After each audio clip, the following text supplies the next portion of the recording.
So looking at its overall performance, it really was a jack-of-all-trades vehicle, wasn't it?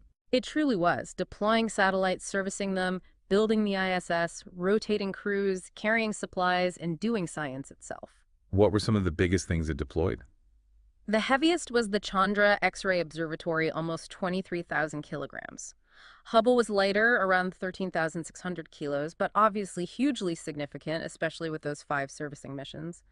One limitation, though, was that the higher the orbit you wanted, the less payload you could carry. Below a certain altitude, the limit was actually how much weight the orbiter could safely land with, not how much it could launch. And building the ISS, it's hard to imagine that happening without the shuttle. Almost impossible. Starting with STS-88 launching the first U.S. module in 1998, 36 shuttle missions were dedicated to ISS assembly and logistics. Discovery, Atlantis, Endeavour were modified to dock directly with the station.